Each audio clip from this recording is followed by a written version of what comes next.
Dee-dee-dee. Dee-dee-dee. Bee-dee-dee-dee-dee.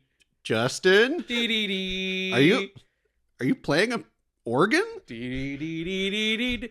Andrew, Justin, I didn't know you could sing. come here. Please avoid the arms with the candle lit on it. Oh, yeah, they're. Yeah. Sorry about that. This is a very complicated hallway. Yes. Also take that short gondola. Oh, okay. Yeah, I didn't realize how far away you were. It's to be fair, it's only like about a couple of feet to me, but yes, please take the gondola.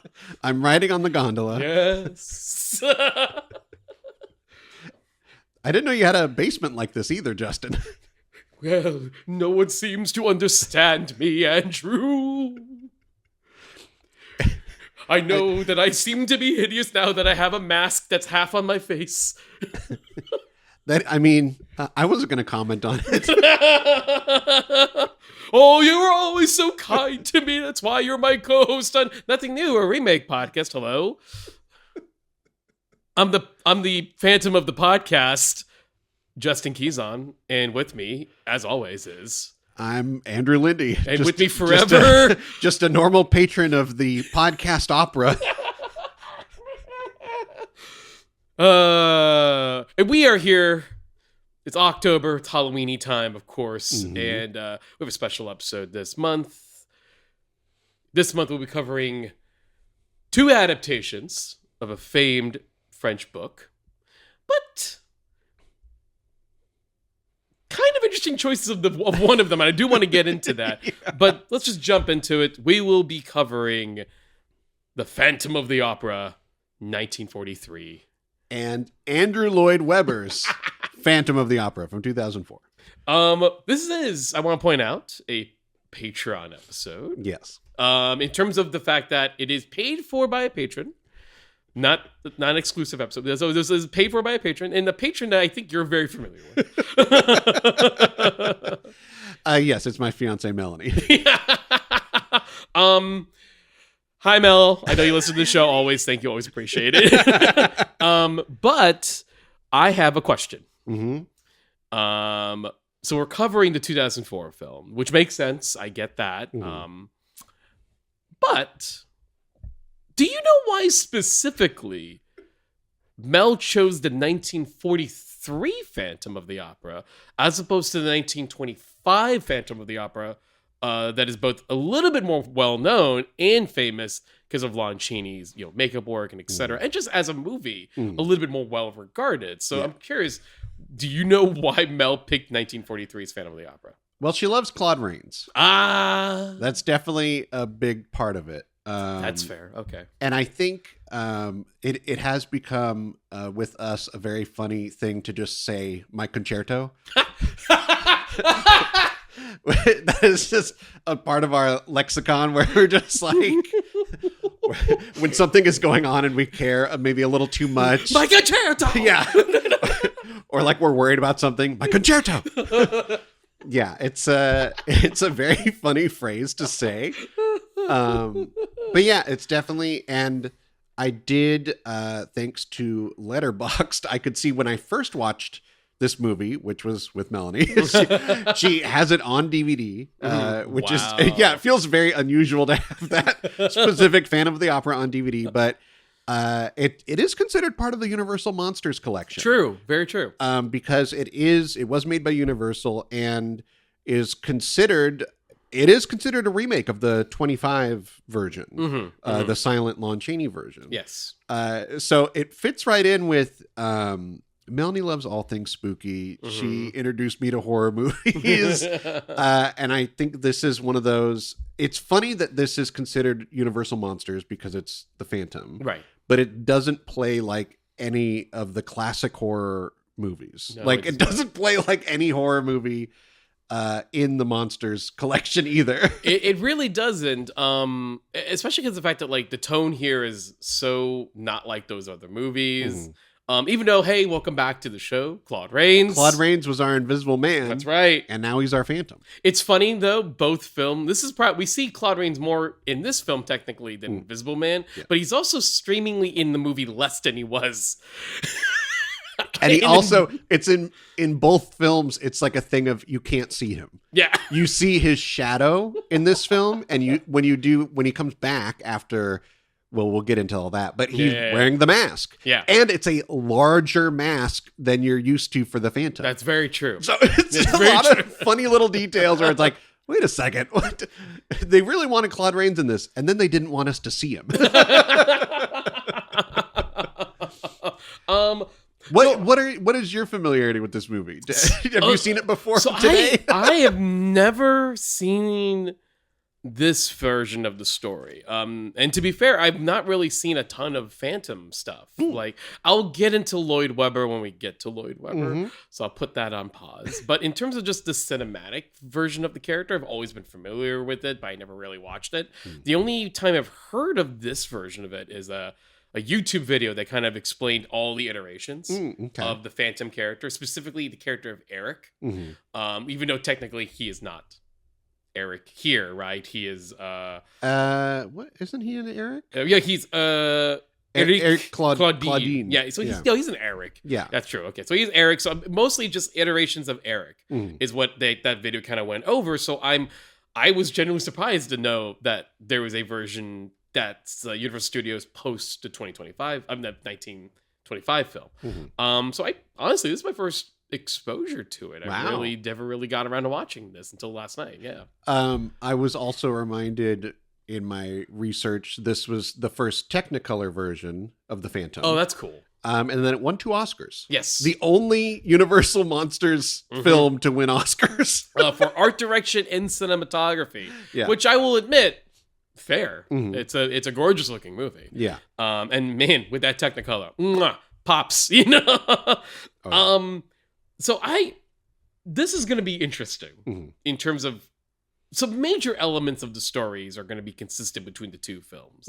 But I do want to point out one little factor before we get into both movies. So this, basically going back to the original source material, the book written by Gaston Leroux, which came out in 1910. He was inspired by a real life incident that happened at an opera house in which some part of like the chandelier, not the full chandelier, but a part of the chandelier fell down and killed, I believe, a performer in the opera house. And his imagination kind of, he was a news reporter at the time, and his imagination started going a little wild. And he went like, what if there was somebody who did that? Yeah. Like, so that built into him creating the Phantom of the Opera. And so the funny part is that like the original novel, which apparently not a ton of adaptations really done this, where it's a massive whodunit. So there's a lot of like red herrings in the original novel, only until finally the reveal is that, oh yeah, it's some really spooky, scary looking guy under the sewer, who's like a master everything, a master assassin, musician, etc. But also is sort of stilted in growth because he never really got to grow up because he was born with deformities and such. That is not the origin of the Phantom of this film. No. This is one of those things where they were looking at the 25 film and they said, well, let's change a bunch of stuff. They said, we should change a bunch of stuff. Yeah. And just to, kind of make it fit, I think the actors truly, but they were considering, right? They were considering remaking the 25 film like in 1935 and they were going to use Boris Karloff or something. Like it went through a lot of different, directors and iterations and studio heads until it finally landed here in 1943 with Claude Rains, where it was like, okay, yeah, Claude Rains is our guy. So they were like, okay, let's build it around that.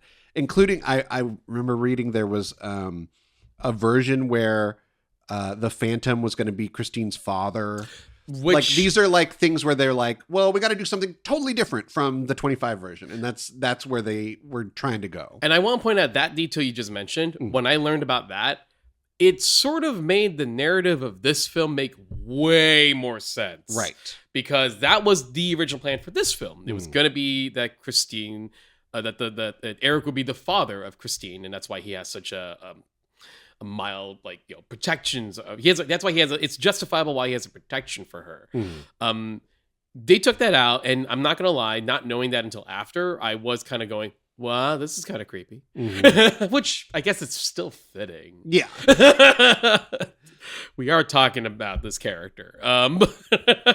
So like the film, the biggest, actually one of the other big surprises is that like Eric here is a violinist.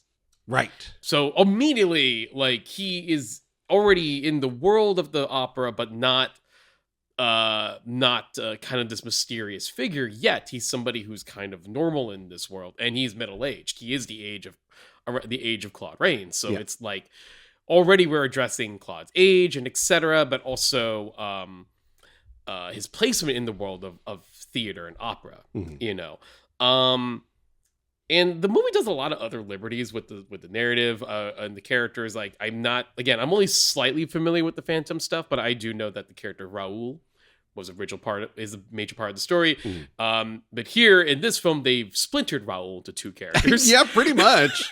There's Nelson Eddy plays Anatole Garonne, who's in the opera. Yes. And then there is Raoul, but he's Raoul Dubert, played by Edgar Barrier. Yeah.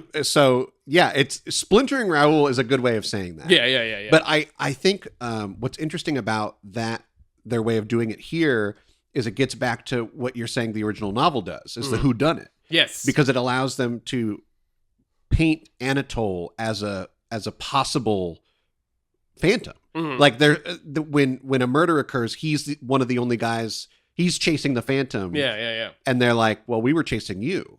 And he's like, "Did you see the phantom?" And they're like, "No, we saw you." So it's like, oh, it gets back to that kind of idea of who done it or whatever. Yeah. But it's because we're watching the movie. It's like we know who did it. We know who did it. Yeah, we know who did it. We just saw someone got acid on his face. Yeah. After he murdered a man for stealing his concerto. My concerto. This is actually one of the things that I also was kind of consistent in some of the stories is the idea that the Phantom was paying for Christine's lessons for her to get better. And I actually sort of like the reveal that it's Eric here. Because, you know, he's let go. At the beginning of the film, we find out, we see that Eric gets let go from the opera house. And he has a good old-fashioned landlady who's like, "Where's your money?" And for a guy who worked at the most famous opera house in Paris and France, "Well, how come you don't have no money?" We find out, well, he's been putting his funds in as a mysterious benefactor to Christine's performance lessons. And so I kind of actually sort of liked that reveal. That was kind of that was sort of interesting. Though, again, the creep factor's still there. Well, and I think it allows for what they have in a lot of Phantom stories where it's like, he is we will get to it in the next one. He is the angel of music. Like, right. He is the one providing for her to grow. And I mean, because he's a violinist, it wouldn't make sense. Like, and because he's not hiding behind a mirror or in the walls, it's like, well, how is he involved in that? And like this explains that. It's funny because this film really does do a lot of origin explaining. Yeah. In a weird way, where it's like we meet the Phantom before he's the Phantom, and we see like a lot of things before what we would normally see in a Phantom movie. Yeah. Like normally a Phantom story like starts, according to this movie, starts in media res. Like the Phantom has been existing, and things going on, and we're just getting into Christine. Like that's kind of how those go, or even just getting into any of the other characters. But this is like, no, we're going to show you how the Phantom became the Phantom. Yeah. And I will admit it's fairly hastily done. Yeah. It's like it's almost like the moment, like they do actually a decent amount of build up to explain Eric as a character. The only thing is still kind of shaky is why he has this obsession with Christine outside of her just being a very beautiful woman who has a great talent. And if that's kind of it, well, ew. But I think they have just that little bit of explanation where, what is the country that they say? Slovenia? Oh, right. They're both from Slovenia. So he had that connection. So I think he has that connection. And she, even after he dies, she says, "Oh, I knew that song forever, and I felt drawn to him for some reason." It's kind of like it's not the best explanation, but it's at least something a little more than like, yeah, he loved her. Like, Right. Yeah.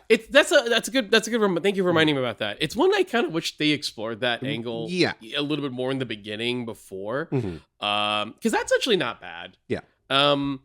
But the main reason Eric got acid in his face is because what was it, like the who did he think, I forgot, like, who did he think that stole his concerto? It's the whatever publishing company that he went to. The guy's name was like Playin or something. But he couldn't get a meeting with the guy because that guy was being kind of a creep with some other lady. That's right. But it was like it felt like a funny like weird explanation where it's like, oh, he's with his etchings. And I'm like, what? Like, I don't know anything about the way, but I was like, is this like a photo? Like, because they looked like they were developing something. Like that was the liquid, the acid that they put on his face and turned him into the Phantom.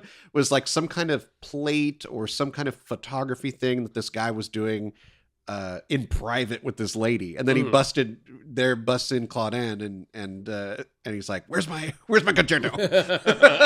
And it just pisses that guy off. And he's like, I've seen your other works, and this probably in the trash because you suck. Yeah, what the hell? And then he hears it. He hears it being played, and we see that. So for me, it's like a kind of a really funny scene because it's such like okay, I do like this movie, but like this whole sequence of him getting the acid thrown on him and getting mad and killing the guy, like it's very like almost cartoony. Like it's very like obvious what's going on. And so when it cuts from he's being told that his concerto sucks. And then we cut to like this other room where there is the other publishing guy. And it's Franz Liszt, who is like a famous composer. So they're like name dropping. They're like, what time period is this? Who can we name drop? We can't say Beethoven. Liszt. People know who that is. And he's got like the white hair. Like he probably looks exactly like the bust that everyone knows of him. And he's like, this is a really good concerto. I hope that you guys publish it. And he's like, oh, we're totally going to publish this. This is the best concerto we've ever heard. And then it cuts back to Claudin and he's like, my concerto, you've stolen it.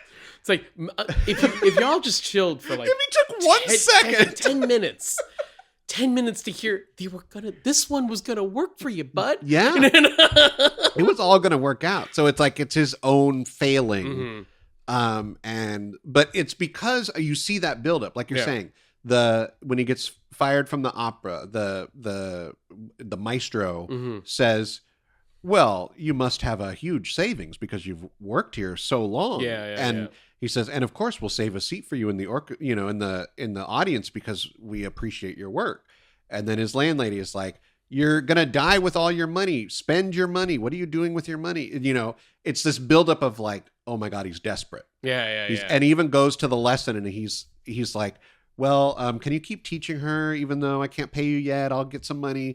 Like there is a desperation to where when he thinks his concerto's been stolen, he's like, well, my life's over. Like I should just kill this guy. Well, no, especially because like he comes in thinking, there's like one line where it goes like, oh, I have this concerto I'm going to sing. Oh, everyone's got a concerto. They're going to sell and make a lot of money off her, So it kind of adds to like that kind of stress of like, is he delusional that he's that good, or is he just, or just bad luck? And the sad irony, of course, is that like, no, had he not gone and lost it for 5 seconds, he actually would have been fine. and who knows, But and then, okay, so as I say, the cartoony buildup, because it's like, so why was this guy doing etchings, as they call it, so that a lady could throw acid on him? Like, it's just like this weird thing of like, why did she think to do that? Like, we literally, the camera follows her, and she like looks at the acid, and she looks at him and like grabs it. I was like why is that the reaction? So that's what she does. And then, he disappears. But apparently right before he disappears, he's able to at least have some forethought to go to the opera house, steal a hat, steal a mask, and a cloak, and then run off. And some food. The guy, the guy who lists off some food, and he's like, some pickled pig feet? And a ham. Yeah.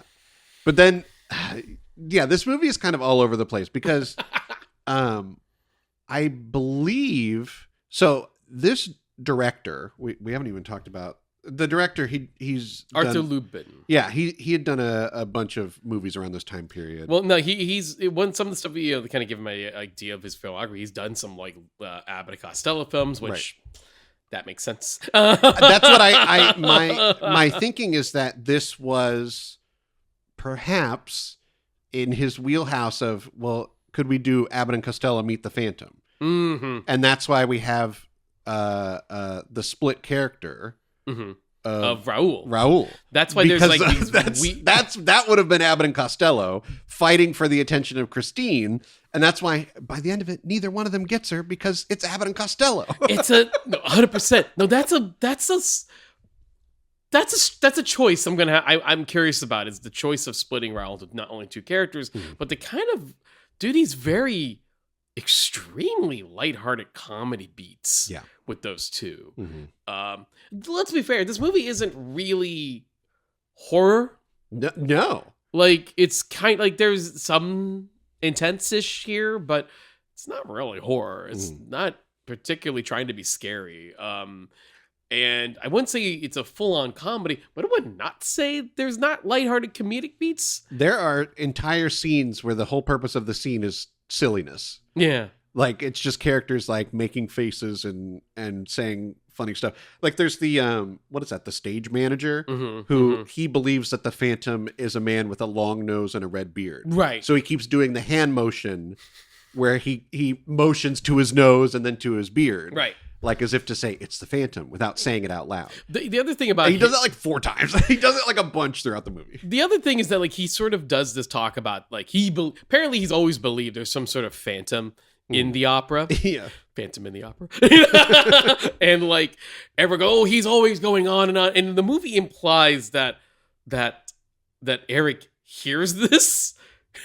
It's because there's always cut to his silhouette, and it almost implies that he's going, "Oh, that's a good idea." He's like, I could do that. I can roll with that. Yeah. Let me be the Phantom of the Opera. There is, of course, a Christine in this film, obviously. Yes. Christine is played by Susanna Foster, which I'm not sure if I've really seen her or anything else, but she is best known for this film in particular. Yeah. Christine is kind of like one of those roles where it's like, the story of Eric hinges on, you have to kind of understand why he's obsessed with Christine, which means that the casting of Christine has to be, put some thought into it. I think Susanna Foster works in the kind of context this movie is in. I wouldn't say like she extremely like blew me away, but I'm like, I kind of she does a solid job working alongside with the rest of the cast and Claude Rains and etc.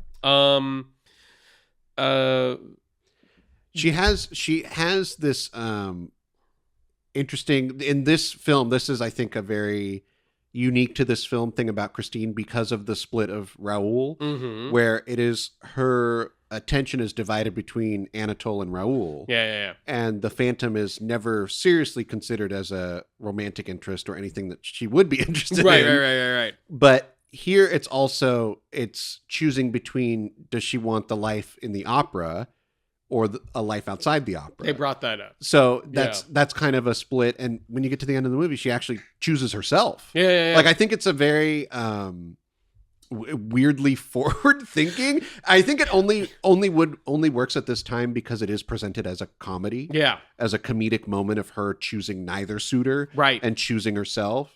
So it's a very I think that's just so unique to this movie. And I think she does a good job of that. No, you never sense that she's choosing one man over the other. Yeah. She's always keeping them both on their toes and just saying, "Oh yeah, I'm going out with whoever tonight. Oh yeah, I'm going out with this guy tonight." You know, it's like, it's not like there's nothing in the movie where you're like, well, obviously she loves Raoul the most. Like, no, she's just living her life. I actually really like that, to be honest. There is some sort I think it only really, like you said, I think it truly only works in this tonal version of the story. Because there is something kind of nice about her choice at the end for that reason. I don't know if it can work in every iteration of this story, but it weirdly, because there's such a lighter movie, in comparison, yeah, no, I can buy that this Christine went, I'm good. Then she goes off to, like live her life happily. And the two Be an opera star. Be an opera star, and the two Raouls are like, I guess we're dating each other. That is truly what the end of this movie feels like. It's so funny. So here's the thing. Once Claude Rains becomes the Phantom, and here's the thing, like the good chunk of the movie is actually doing a solid job actually building him up. He disappears. Yeah. Like, he really doesn't show up for a while. And the movie sort of like does this whodunit thing for a hot second, but we kind of, we know. Yeah. Pretty obvious. Pretty obvious. He's on the poster. Yeah. But then like he makes like a big return, but almost like the last 30 minutes. So he really only does like phantom-y things for the last 30 minutes of the film.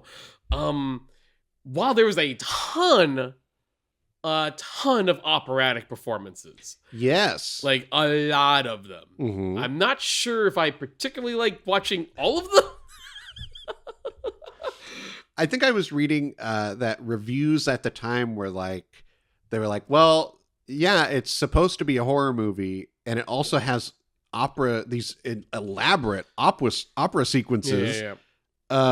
But it's not going to satisfy either fan. It's not going to satisfy the horror fan. It's not going to satisfy the opera fan. Right. And I think it was, accused of like playing down the middle. Like it has this mix of tones where, comedic and also like just a straight up opera at certain points, which I believe these people are like singers. It's not it doesn't look badly overdubbed if it's dubbed in any way. I think, and this is kind of this is the irony of us doing this before 2004, right? Is the fact that like part of the issue with the reaction to this film is that it is ironically in the shadow of the 1925 film. So there really was a lot of comparison to the 1925 film. Which was silent. Like it didn't have the singing. So which is almost like this movie's overcompensating for the lack of actual singing you couldn't hear in the silent film. Right. But because the silent film left such an impact on horror, on the genre, and etc., that to see a version that, to be honest, does come off as like not like. It comes off, if you're coming in for horror, this is a watered down version of that, even down to the look of Eric, because the iconic Lon Chaney look, you think of that well before you ever think of him in the mask. Some people probably won't even know what he looks like with the mask on. They just know him right with like post demasked. Whereas here, side note, I actually like the mask in this Phantom. Yeah, I kind of dig it. It's like really big, and it has like the contours on it are really fun. Yeah. I like that. Like it's winged, like it's like it's almost looks too big. Too big. Yeah, I agreed. But I will also admit, when the demasking comes around, it doesn't have the same impact. Not the same impact. No. I think, and this is such a funny thing because horror movies today still have this issue. And obviously, because you think of the Phantom Mask as classic. Right. So what they did here was they're like, well, we could reinvent that. And it's like, okay, it works for us. Right. But then you take the mask off and it's like, oh, well, underneath is not that good. That's the other problem that horror movies have. You have the dual issue of every horror movie now, if they have a masked killer, they want to find that iconic look. Yes. Yes. The I'm trying to think if I'm thinking, the last one, there's some exceptions, but Scream. Yeah. Scream nailed it by using a mask that was kind of known. Yeah. You've seen it. Yep. If it existed before Scream, but it became the iconic Scream mask. Right. Where it's like, oh, Ghostface. You just instantly, you see that and you go, well, that's Scream. Yeah. And that's from movie one. Right. They just nailed that. Yeah.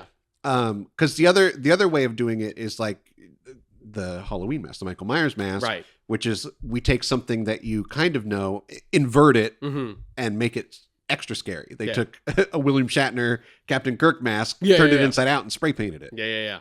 yeah, there's something familiar about it, but also really eerie. So when you have the Phantom, which is like, it's like, we know what the Phantom looks like. Yeah. Like you're like, as you said, the 1925 one is so iconic, even without the mask. So the Phantom has to live up to two things. Yeah. And that's really hard. It's very hard. Yeah. No. And I think because the fact that this movie is now gonna many decades later, I can look at this movie differently than them. It's fair. I can see that, like, because I can see comparing it to the 25 film, it's a hard one to overcome, and I can see maybe people going, oh no, this is not the answer. Yeah. Whereas for me, because I know it's part of a legacy of iterations of this story and of this character, I found the enjoyment of like seeing the different take on this, because other takes afterwards, not even specifically the one we're going to get to, like the famous current version of it, but other versions after that, I can see like the unique echoing of what they kind of retain. I know the chandelier, because it was the genesis of the story, the chandelier is a big part of it. That has to show up. There's no negotiating that, But apparently outside of that, you can play with it a little bit. Eric, does do the chandelier bit here, of course, and we build up to that. And again, though, very strange for a movie to build on a relationship between the Phantom and Christine, but yet not have a ton of interaction between the two. Right. So that when we get to the end where Eric does take her to his lair, that again, because his origin's recent. This is the problem. Okay, this is the problem with having it be the origin, but then also all the Phantom stuff happens like about a week later. It feels like, whereas like it feels like he hastily had to like make everything and be like, okay, now I gotta. Oh, I need a lair. I need. Yeah, he like runs to the sewers and he's like, I hope there's something down here that I can use. Whereas, like in the original story and in the later other famous iterations, is like, well, no, he's been there for a while. Like you said, in media res, so you can fill in the blank in your head how he has a magical lair with a gondola and etc. underneath the opera house and all that stuff. Here, it comes off as like, okay, I need these things, and somehow he got those things. Because we have to rush to doing Phantom stuff. So here he is with Christine. And this is where, again, knowing now that it was originally maybe planned for him to be her father, there is like, this scene sort of makes more sense in the factor of like, me and my child can be here forever, and my daughter can sing me while I play for her, because that's this, and then we can make beautiful music here, etc. And the deep dark sewers alone. That sort of makes more sense when it's a parental relationship, but it's not. So, and I'm not saying excusing that. I'm just pointing out that like, oh, I can sort of see that where it's going to work here. It's like, it's a girl that seems like he didn't have a ton of interaction with. It's weird. It's weird in a way that I'm understanding that it's a film that's kind of supposed to be scary and characters supposed to be unsettling, but weird. It is weird. I want to make sure we talk about, so their plan to catch the Phantom. So he at first, when he becomes the Phantom, he wants to make sure Christine is noticed as good. And so he poisons the diva. There's a diva character, a main singer. Yeah. Who she is poisoned halfway through. There's like a scene where she drinks from a goblet on stage. Yeah. So he poisons that, and it just knocks her out for just long enough for them to say, well, to keep it going, we got to put Christine in. Yeah. And so then when that happens, then it's like, oh, Christine's the star. Put a pin on that. Yeah. Specifically, because I want to address that on the next film. And this whole thing, this lead up here, where then when they realize the Phantom he leaves a letter, and he ends up killing the diva. Yeah. And he leaves a letter, and he's like, you will have Christine as the star. And what they sit down and they say, well, no, we're not going to put Christine as the star because that will piss off the Phantom, and then he'll show up and we can catch him. Yeah. I'm putting a big pin on that one. Big old. That's a very interesting thing that this movie and the next have to compare to one another. I do like the bit with the scene with the diva in the interrogation investigation scene. I kind of like the bit of the back and forth of her going, okay, here's what we're gonna do. I quit. And everyone's like, don't do that. Okay, fine. I will stay, but we're gonna pretend that Christine did not replace me, and she's just gonna be back, and she's gonna be pushed back into the group, and I'm still the star. And everyone's like, well, how are we gonna pull that off? Yeah. Because everyone saw that. it's like literally it was like and she was trying to well, pay some people off. How about the regular ass folks who were sitting in the audience who clearly saw her perform and was like, hey, she's great. Like, we can't, how are we gonna do this?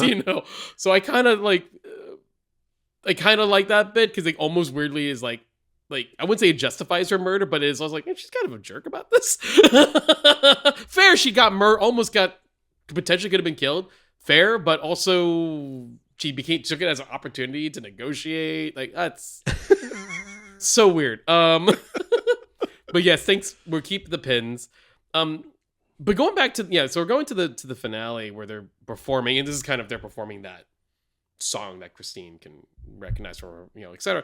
This is the one time the movie literally does the shot from the 1925 film, which is the unmasking. Right. And it is interesting because it's not exactly the same, but clearly framed to be similar, except with the big difference here being the dramatic push in.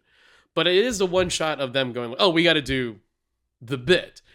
It's the classic thing in any version of the Phantom where we have to do the bit. The Christine character must take the mask off the Phantom. Yeah. She must be able to get close enough, and he's distracted by his music, and there goes the mask, and then we see. Right. Yeah. We have to see.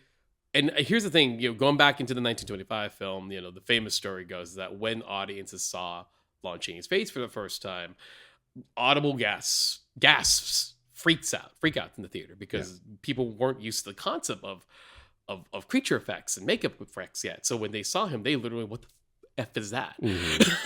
Here, it's scarring. Yeah. It's just he's a little melty. He's a little melty. Yeah. Yeah. It's funny. It makes it even okay. So they try and explain that the mask is just a prop mask, right? So they even have a scene where a bunch of policemen are trying to blend into the opera, and they're wearing the mask. Yeah. I'm like, well, that's not a good. I'm like, did anyone not? I guess no one saw him with the mask on, so no one could know that was his disguise, right? But it is so funny that it's like, well, we'll just throw some mats on it. And it's like, wait, that's so perfect for Eric because now he can just blend in later. Y'all didn't think this. And then also the idea, it's only half of his face is burned by the acid, but he wears the full mask. Yeah. So it is kind of like a bizarre thing of like, oh, it's just half his face. Well, I would think the way he reacted after the acid hit him, I thought it was his full face. Yeah. So it is like, and he's wearing a full face mask. You would think, oh, we're going to see extra. No, it's just still the classic half face. It's funny because this is 1943, but the fact of the matter is that same thought process, even to this day, is, well, we paid this much money for the famous actor to get his face covered. So it's whenever a conversation about a superhero movie comes about, is the annoying part is seeing about halfway through, they figure out a way to get the mask off their heads. Right? Yeah.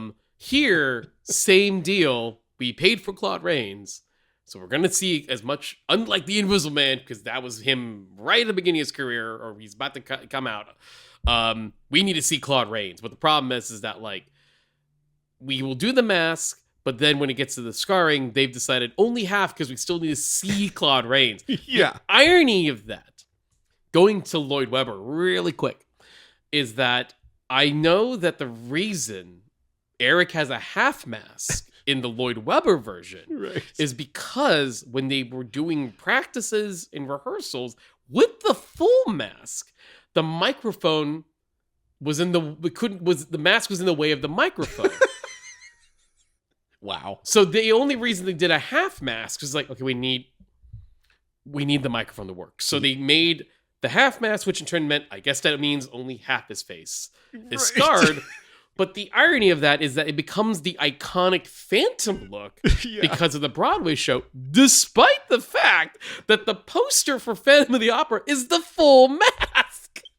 Yeah. So regardless of that, because it was a necessity for the Broadway show, it now becomes the iconic Phantom look. And if you're doing Phantom, if you're doing a half mask, you're doing Phantom of the Opera. But that's so funny. But then here, despite the fact of doing the full mask, because it's a famous actor, they only do half scarring because it's a famous actor. That's crazy. And then since we're talking about the makeup and the classic Lon Chaney look, Lon Chaney Jr. Hello. was pissed off. Yeah. And look, we all know I don't like Lon Chaney Jr. Sorry, buddy. Look. You're not it. You're not your dad. When we covered Wolfman Yeah. with Antonia earlier in the year, when we talked about Lon Chaney Jr., part of the problem with Lon Chaney Jr. is that he's just a big old oak of a dude. Yeah. I wouldn't consider you for the Phantom. Yeah, he really wanted to be Phantom. Which I get because of his dad, but I also get but you're not, Claude Rains performance-wise, he's great. Mm-hmm. He's a good Phantom. He's exactly you need him to be, very dramatic and etc. I wouldn't have bought a second of Claude Rains. Ironically, Claude Rains was also in Wolfman. I just remembered that right. He played his dad. Oh my God. In Wolfman. It's all, Universal just does that. They just like Claude. Look, I get it. Look, I love Claude Rains too. But here's the thing. It's just again, it's remember when we talked about it in the Wolfman episode is look, part of the weirdness of that movie is if Claude Rains is your dad, Lon Chaney Jr., where did this tall oak gene come from? Clearly all your mom. His mom was from Minnesota or something. I don't know. It's just, it is a very strange. Now, and Lon Chaney Jr. could have been like Raoul. He would have been fine. Again, maybe the cop Raoul. If we're doing this version. Yes, that's what I mean. Here's the thing with Lon Chaney Jr. is he's such an American guy. Yes. To do a movie, even though I know Claude Rains is British, it's just, it would be weird. It would be weird. It would not work. It would work less than how it works. I don't know. It just wouldn't work. Yeah. So Lon Chaney Jr. was not only mad that he didn't get the role, he was mad at what Claude Rains did to the role. Mm-hmm. So it's like, okay, you have to let go at some point. But no, he was mad the whole time. It's so silly because it's again, I understand Legacy of Your Father, it would have been interesting, but the reality is you're absolutely entirely wrong for the part. Mm-hmm. You're just wrong for the part. Now, I'm trying to remember if I've seen... He did play Frankenstein in one of the sequels, Lon Chaney Jr. I think so. Didn't he also do Dracula at some point? He was Dracula's son. Oh.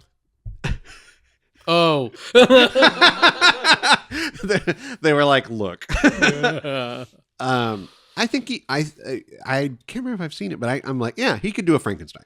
Yeah, he can. It's the build. It's truly the build. And then I also don't think he's so American. It's so American. For any role that he's playing, it has to be a very American type guy. It's why I understood maybe getting Karloff, which he was in consideration to be the Phantom. Yes. I understand the idea of let's grab Karloff for this. Same deal as Rains. Is that and then did you read about the supposed sequel, The Climax? Yeah, there's a film that came out called The Climax, starring Boris Karloff. Mm-hmm. It started as a Phantom sequel, specifically to this Phantom. Which apparently, box office wise, this movie actually did fairly well. This movie did well. The Climax did not. So yes. It was definitely. And then from what I've read of what The Climax is about, is Boris Karloff is a doctor, a French doctor, and he kills his fiance. And then 10 years later, who is also an opera singer. Of course. And then 10 years later, he sees an opera with a woman who reminds him of his fiance. And he's like, well, I better get her too. Right. So it's Phantom Light. And they used the set. They did use the set of the 1943 film. Makes sense. To make this film. And again, like I guess the original plan was, of course, to get Claude and figure out, like, look, He didn't die in the rubble. Under rubble. Can I point out that scene's ridiculous? Well, I do love the very dramatic. This is so like 1940s style that they have to end zooming in on the mask as perfectly laid on the violin in the rubble. Right. And that's what they zoom in on to signify he has died. He has died. But it's like so silly that the violin and mask would land perfectly. Like, where were they? I don't believe they were even near each other in the context of the scene. Yeah. But here they are. Just, I'm just saying, it took like 2 shots of the gun to destroy the entire structure of this stone lair.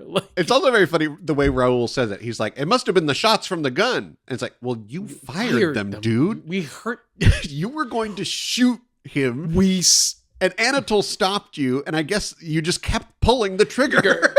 So I guess I must have been a gun. No shit. You're an awful detective, doctor. It's like, just... It's like any movie in an airplane where like they can't fire a gun and someone fires a gun and it causes a hole. Yeah. And everything goes crazy. And if they were like, well, the gun must have done it. But it was you! You were the idiot who thought it was a good idea. And like, or any movie with an avalanche. Yeah. Where they make a noise and they're like, well, it must have been the noise. You made the noise! It was you! You can't just say, oh, something that wasn't me. It was you! You did it! You did the trigger! Raoul, you dumbass! They barely made it out. They barely made it in a very strangely like adventure running away sequence. Yeah. This finale is very odd to me because it was like going like, wait, really? They got exciting right at the end. Yeah. We need something big to happen. So they run away from a falling debris and rocks. And I'm like, again, part of me is also like, because Eric, you hastily found a lair that you didn't double check to see if the structure was good before you put your piano in there. Oh, yeah, he had to move a piano into there. I don't know where you even got the piano. How did he even get it down those stairs? And over the... Oh, my God. How did that happen? Did you steal a piano in the opera house and we didn't hear about Imagine that? you paid a guy to deliver the piano there. And the guy's like, money's money. I gotta move what now? All right. Into the sewer? All right. Never heard of that one. Wait till the boys hear that. But yeah, very silly ending. Yeah. I like this movie, but it is like mixed. Yeah. It's very mixed. There are things I enjoy. Yeah. Like I do think the Oscar win is understandable for cinematography and definitely art direction. Look, Claude Rains is Claude Rains. I'm not here to bitch about that. I like Claude Rains. I like Susanna Foster, right? As Christine. It's Raoul and Anatole. I could go either way. That's true. That's very true. If that was Abbott and Costello, I think this movie would be good. Yeah, that's the weird thing about this movie is because of the director and because what Universal was doing at the time. I honestly believe. I think I read. I felt it in my bones, but I don't remember if I read this. But it's like this was an Abbott and Costello Meet the Phantom. Who plays who? Which one does Abbott play? Which one does Costello play? Costello is the more straight-laced usually, so I think he would be Raoul. Okay, and then Abbott is he would be a more he would be a very silly opera singer, but he would do it.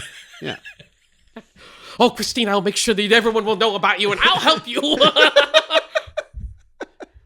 Oh, Christine, where were you during the closing bows? Raoul! And every time they go through the door together, like they would make a meal out of that. Those two. And we're talking the one in the film. Yeah. Not our fake Picasso. No, the guys who actually literally the movie again, I want to stress the movie ends with them linking arms going, I guess we're doing this together. Yeah. They couldn't get Christine to go to dinner with them, so they go to dinner together. And you know what? May they live happily ever after, the two Raouls. The two Raouls. Oh my god. Well, yeah. We're gonna go ahead and leave. Well, it's intermission right now for Phantom of the Opera. So we're gonna go get some wine because I think it's and then come back to the Opera House because it'll be 2004, baby, and it's time for Andrew Lloyd Webber.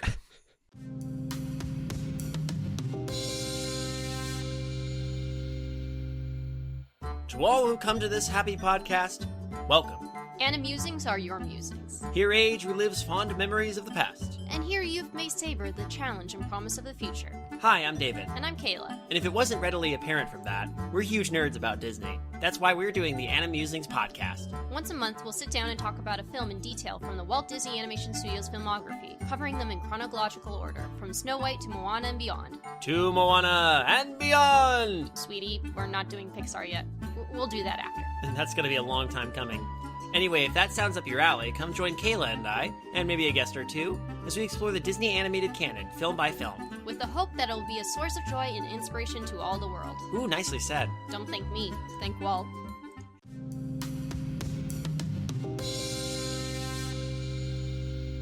All right. Well, turns out everybody wanted to get a glass of wine. So while we're waiting in this line here in the lobby, Justin, let's give a listen to some music of the night. That's what I'm calling our Patreon episodes now.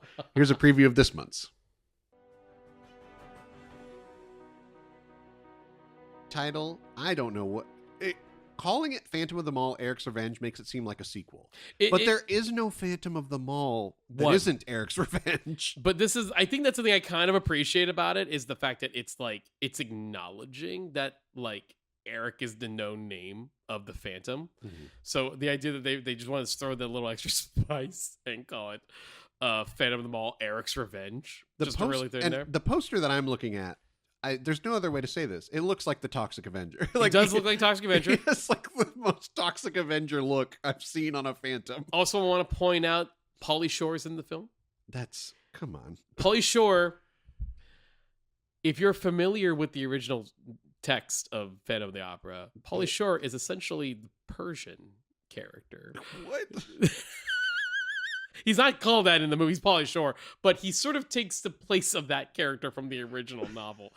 It's so the Persian is Buzz, the yogurt clerk? That's Look, correct. That is Pauly Shore. That was shot at the Sherman Oaks Galleria. Oh, wow. Yeah. It's now known as Westfield Promenade, but real ones know. The real ones know. It's Sherman Oaks Promenade. Very good, very good. Well done. You can, of course, listen to that and the rest of that episode, along with the many years of Patreon exclusive only content that's available for only $1 a month. You get many, many years of extra episodes exclusively to Patreon, and we have no plans to ever put that in the main timeline. So please, if you want to listen to that and many others, go pay for $1, join the rest of our beautiful patrons for that. Also, again, this episode specifically was a special episode by payment of Andrew's wife, fiance, soon-to-be wife, Melanie. $25 for 1 month. You can control the show and tell us what to cover, and that's why we can get specific. Like, you can say what you can do what Melanie did, which is, like, instead of doing the obvious, do these two instead. Mm-hmm. You know, we've done that before. Obviously, always bring up Mickey's Christmas Carol and then the Muppets Christmas Carol. King Kong.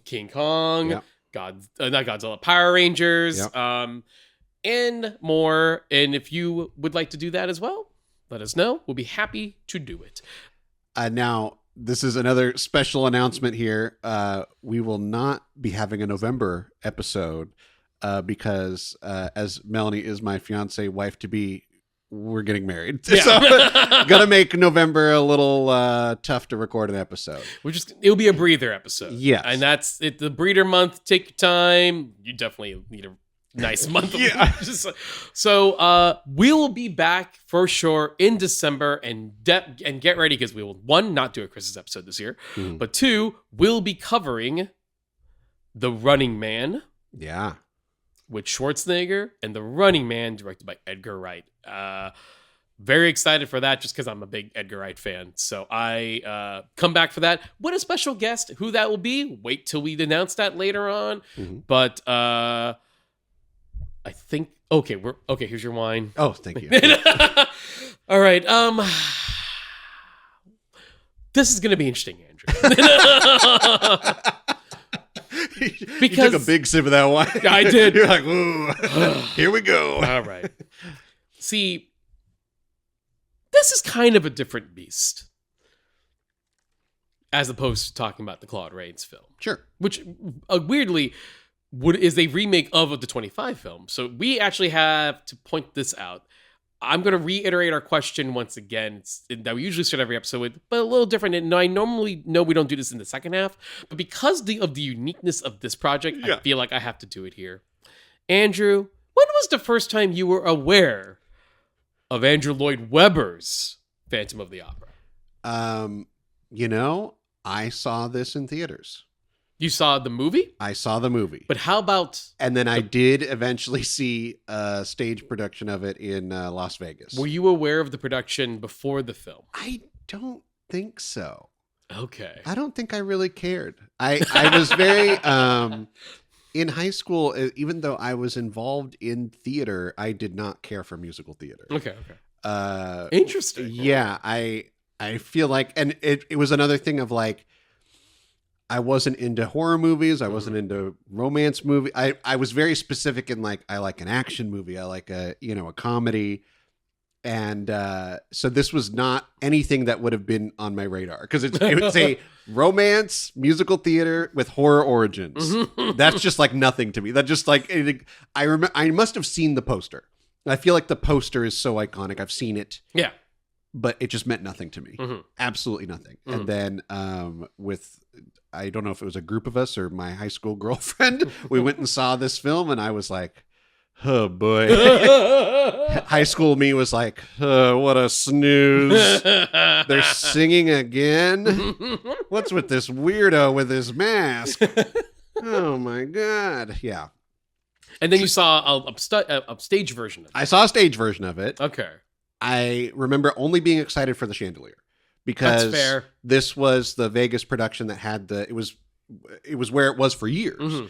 And the chandelier like comes onto the and it comes off the stage, like it does the whole maneuver, and sitting in the audience watching that is so cool. So that's where my theater side kicked in, where I was like, oh, I'm here watching them do the production. Like that's really cool. Yeah. But other than that, I don't have many memories of that. I was just like, yeah, it's okay.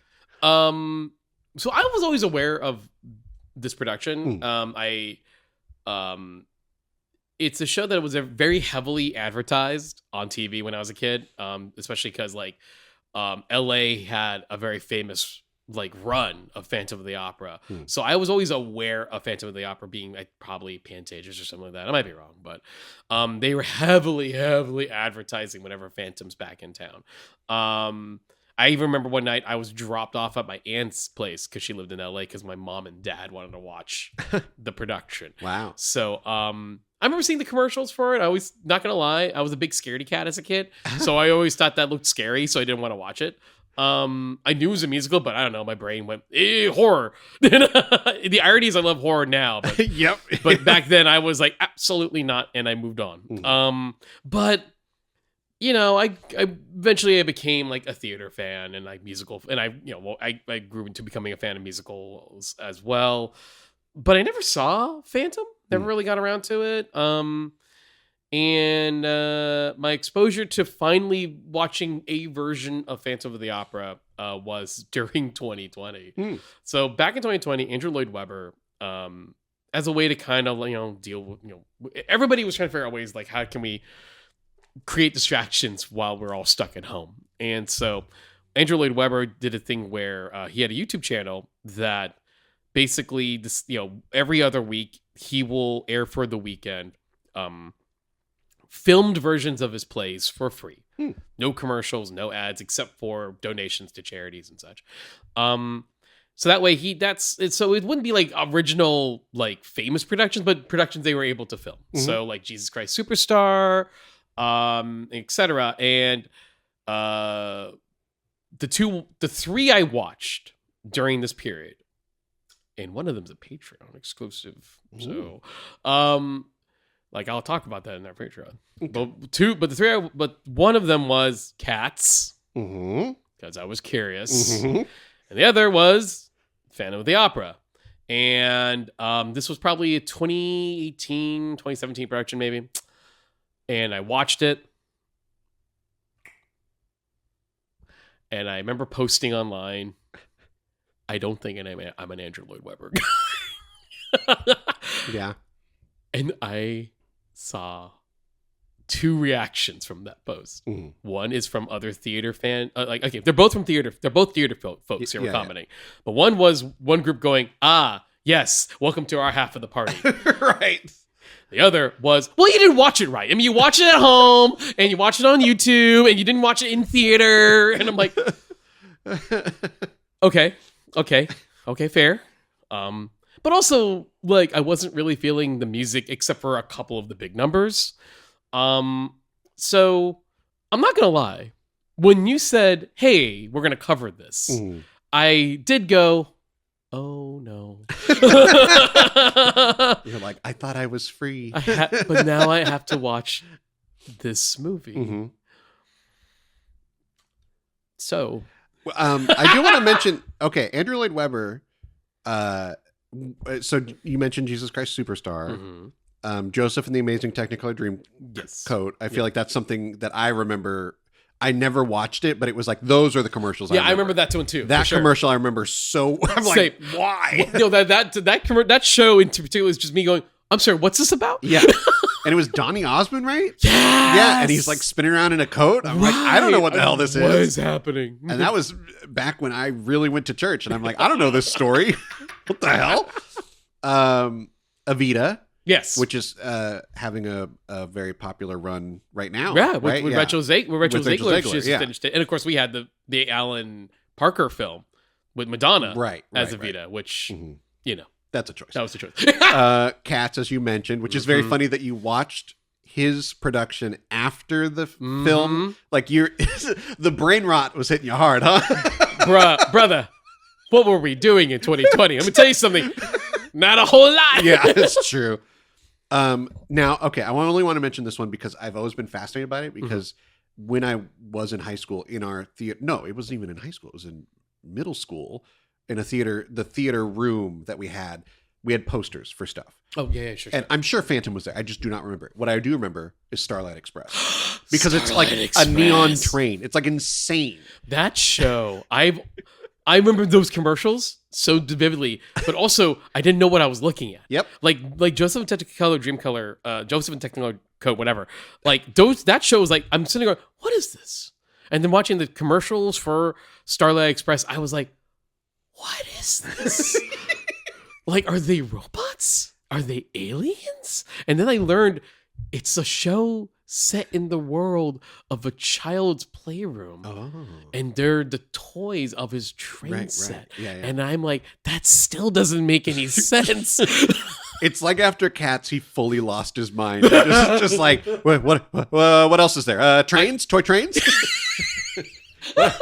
What else can I make into a weird commentary on something? Let me explain Cats really quick. And why I went. You're super right though. Let's be clear. The brain rot was strong because you saw the filmed version of Cats that everyone said caused theaters to die, and then you said, "Well, I better watch Andrew Lloyd Webber's original production of that just in case I missed something."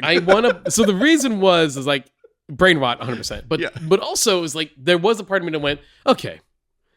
I am aware that the film version tried to create new narratives that wasn't there. Yes. So I had a whole brand new character. That tried to tie everything together. Yes. Right. So I was curious, what was the show like?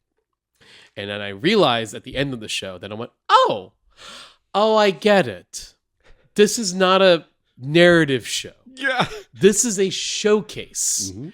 The way I told people is like, look, after I saw the filmed version of the Broadway stage show, I understand what it is. It is, you're in New York. You want to see a Broadway show. What's the show you want to watch? that show is a showcase of stage production, costume work, makeup work, talented performers who are dancing and singing, and you treat it as that, that's a night at the theater. That's fine. Yep. That you don't have to understand this. Who cares about the story? You're just seeing like a talented group of folks creating art in multiple formats. And it's not centered on one star. It's not centered on one star. You have the one major song, Memory, that everyone loves and knows. Right. But every other song has its place too. Yeah. And if whatever big name they get to do Memory has to leave, that's fine. That's fine. Does not destroy the show. No. They have that one song replaced with another person. Exactly. And when you treat it like that, as a, hey, let's go to the night at the theater, Cats in that context makes sense. It is also not a movie. Yeah. Yeah. When you try to do that as a movie, well, that's another show. Weird things happen. Weird things happen. Yeah. So I want to point out to my friends who yelled at me on social media about watching Phantom of the Opera that way and having critiques on it. I will say I am absolutely 100% open to watching an official Broadway tour version of the show. I want to see this, like you telling me how cool the Chandelier bit was live. I want to see that. Yeah. I understand that if I'm sitting there in the theater, that's a different experience. But can I be honest? I'm never really. I'm not a big fan of the story.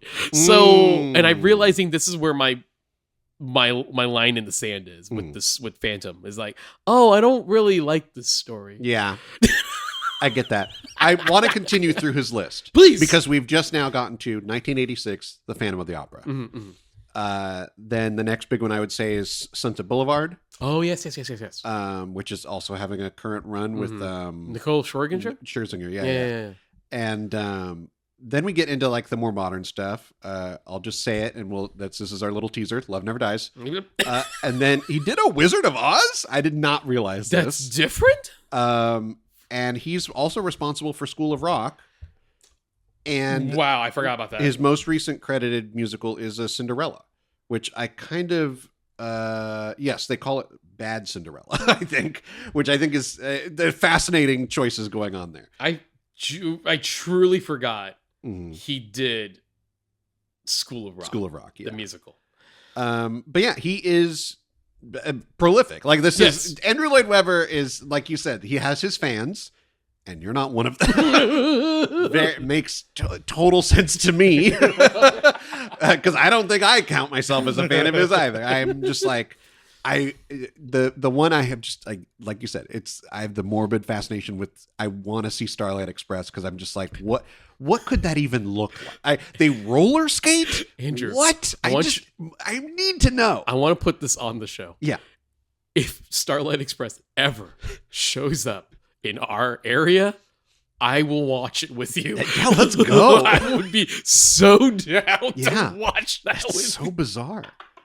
I don't think it ever will come. I think they've just buried it. Like, they probably buried it, but if some weirdo out there, maybe himself, maybe Lloyd Webber himself decides, let's try this again. And he's getting old. He's getting old. He's been around a long time. And if you've seen him recently. Oh, no.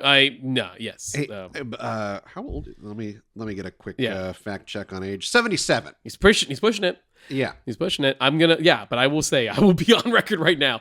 If some weird miracle, Starlight Express is back and in some fashion, I will watch that with you. Good. We'll make it content. How about that? We'll make that a Patreon exclusive that will tie to nothing. Our reaction. Our reaction to Starlight Express. But Andrew Lloyd Webber is not the only interesting creator, obviously. This Andrew. Yeah. This is a Schumacher. Yeah. Welcome back. It's crazy after all these years. We did a Schumacher, of course, with Flatliner. Yeah. And that's the case where Joel was the original filmmaker. Yeah. Well, now he's split on to the other side.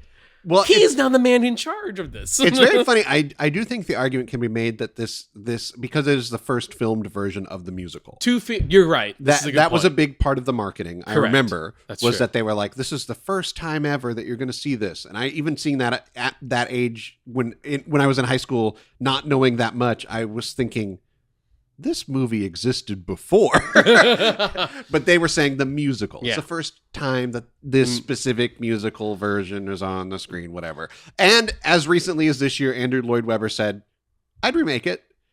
He would do this again.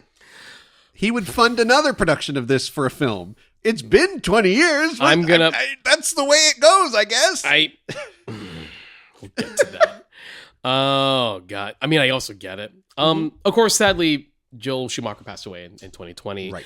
And if I can be honest about that, I'm in that place with Schumacher where I've come to peace with the fact that he is a fascinating filmmaker that has had some genuinely good movies in his filmography, along with sadly a bunch of not great to really bad movies. But at the very minimum, the one thing I can say about Schumacher is that you couldn't really peg him as one specific style of thing. He did superheroes, he did legal dramas, he did DC Cab, he did horror. He did horror. I mean, Flatliners is pretty explicitly horror. You know, Lost it's like Boys. Lost Boys, right? Early in his career. People really do cite we are in the height of spooky season. Yeah. And Lost Boys is on people's minds still to this day. No, I've had coworkers that are like, "Oh yeah, I just watched Lost Boys. It's so good." Yeah. I'm like, "Yeah, it's great." Like, No, it's Lost Boys is one of those really like movies that still fucking works, you know, and especially as movies that time capsule of the 80s, but it's also just a really cool vampire movie. Yeah. And even in terms of his career as a screenwriter, like he wrote Car Wash, he wrote The Wiz. Yeah. So a musical, of course. and a remake, a musical in its own regard. So he has a very fascinating filmography that I feel like he should be kind of treated with some respect to the fact that this is a dude who can do The Incredible Shrinking Woman and do like Tigerland. That's a weird, wide. Yep. And I think, you know, his work is influential. I think between Lost Boys and look, Batman Forever, Batman and Robin, we could all try and write those off. But love them or hate them, they influenced the genre. I agree. Of superheroes. Totally 100% agree. There are so many people say, "Oh, you know, what do you mean?" But there are superhero movies that disappear. Like they have no influence on anything. Yeah, they're imitators. They're whatever. I do genuinely like Batman Forever. Like there's so much there to like. Yeah. But it is like that affected everything. Yeah. That you know, it brought back, you know, the more campy elements of superheroes, but it also launched it into a new, colorful, weird direction. Yeah. So I think, Schumacher, you can't write him off. You can't. You shouldn't. And I'm sorry, and I don't even apologize. I'm sorry that I did for the longest time when I was younger, in my early 20s. I was like, oh, he ruined comic book movies of Batman and Robin. Now we're in a sea of comic book movies that I can look at Batman and Robin and go, like, you were harmless in the long run. Yeah. You were a mistake in a lot of areas, don't get me wrong, but you're an important note in the evolution of where we're currently at. Yeah. So I 100% agree with you on Batman Forever, for sure. That being said, this is not a good Schumacher movie. But I think as we started with Andrew Lloyd Webber, it wasn't even good source material. Yep. I think it's hard to grow from this. And to pull back the curtain even further, Melanie doesn't even really like this one. She just it really is looking at the 43 version to this version. You see the interesting like use of music. Yeah. The musicality of the 43 version, because it was the first Technicolor. Universal was being able to do a sound production for the first time. They brought in all these opera elements. And it was had a lot of the undertones. But then you get to this version and it's like this is also like we're having a brooding, you know, Eric hiding out underneath the opera house. It's very like of the time, very 2004, the emo, you know. So it's definitely in that zone. But yeah, it's the starting story wasn't that good from Andrew Lloyd Webber. Not Yeah. even going back to original Phantom, but Mhm. Andrew Lloyd Webber's take on it was like, Eh. and then Schumacher was like, "Oh, I guess I'll keep that energy." Like, okay. It didn't help that Lloyd Webber also co-wrote the script Right. with Schumacher, Mhm. so he's a little bit more involved in this than normally. Yeah. Which I don't think that was a good thing. Right. We have to talk about the cast. Yeah, I think yeah. because now we've gotten through the behind the scenes. Yeah, we have. Let's get to the cast Here because we go. if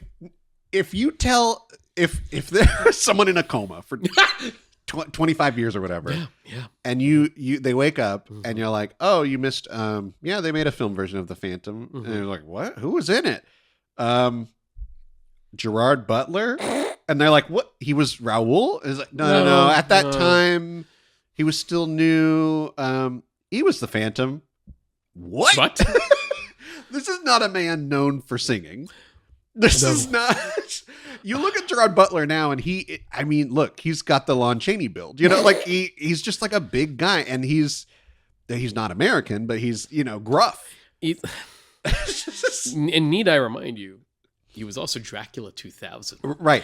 Apparently, that's why they cast him in this.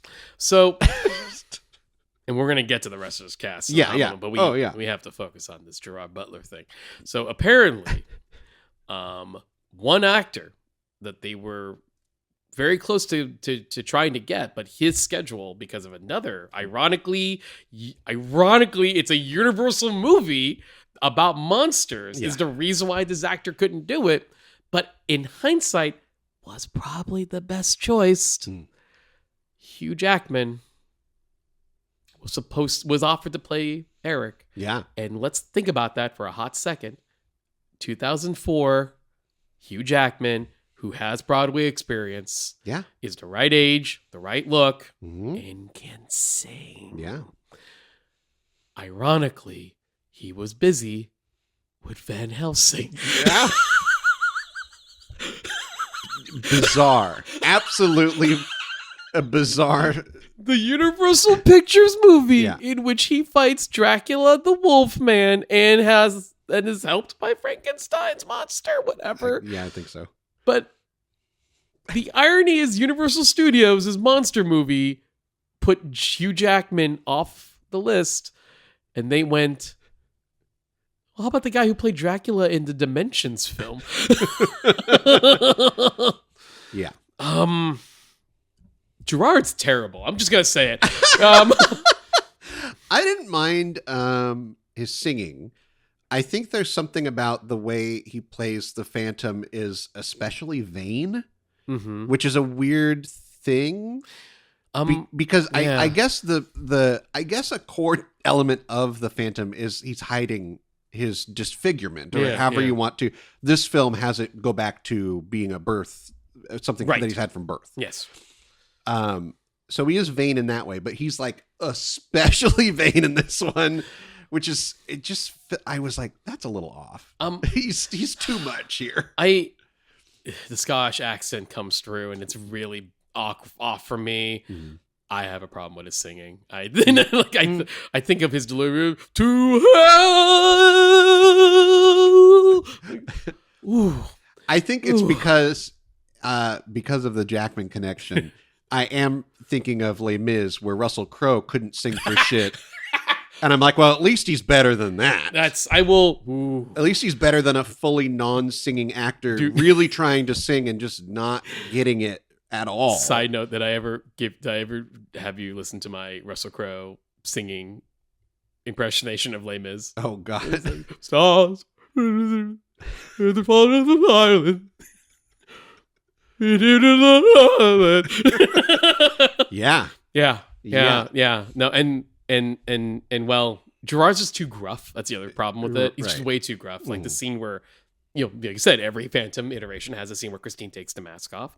Here, I get it. It's supposed to be like an emotional 180, right? He's like, look at me, I'm romantic and sexy, blah blah blah. Then Christine takes the mask off. She's like, how dare you, you fucking blah blah blah blah blah. Yeah. But here, because the accent really comes through, I didn't understand half his words. Okay. And he's like, and he's singing it. So he's like, "Oh God, Delilah," and I'm like, what is happening here? Yeah, Gerard's not right. Yeah. Emily Rossum Emmy Rossum. plays Christine. Yes. Now, let's get into some bad details here. Yeah, She was 16. I was. Yep. And Gerard Butler was both Gerard Butler and we'll just say it right now, Patrick Wilson, who plays Raoul, were in their 30s. So, which means that because Emmy was underage and a minor, outside of one sequence, she had to be pretty distant with Eric, which is wrong for this story. Maybe you shouldn't have cast an underage minor to be the romantic lead in your Phantom of the Opera movie. And she wasn't not the first choice. Oh, this is certainly real. I forgot about that. Who was the first choice? It was she the first choice? It was I've lost it now. Katie Holmes. Was she the first choice? Yeah. Ooh. And then they went to Anne Hathaway. But she was too busy. Also with honestly, ain't that some shit? Princess Diaries 2, which is a really funny thing to be too busy. Hold on. It's on the level of Michael Caine being so busy with Jaws 4 that he couldn't accept his Oscar or whatever. Hold on. First off, Katie Holmes also would have been a disaster. I think that one's a bizarre choice. The hilarious Anne Hathaway makes way more sense, but yeah, Anne Hathaway and Hugh Jackman, who both were in Les Mis. Yeah, that is fucking hilarious. These actors who can sing, they're just going to keep circling. They're like, put us in a musical movie, please. Hathaway probably would have been a better call. Yeah, I think she's also was like probably in her 20s at that point, so that would have been a little less. Yeah. She'd be definitely older than 16. Definitely older than 16. Yeah. Again, my deal is like, why'd you? Again, it's like, don't cast someone who's under that age. Just don't even put them on the list. And if it's, honestly, even if it's the excuse is like, well, it makes it creepier. It's like, it was already pretty creepy, but now you put a real life creep layer on it. Where it's like, now we watch the movie and go, oh, is she about to kiss? That's not good. You don't need to add more. Yeah. Plenty there in the source material. Yeah. So Patrick Wilson. Yeah. Is Raoul, which is another like, if today you think of Patrick Wilson not in this way at all. I forget. He is in super long hair, sexy young man mode. Yeah. His singing's, and he is a singer. He has sang not bad on albums and stuff. So he's okay. Yeah, Emmy's singing's also all right. Yes, so it's not. Yeah, it's just Yeah,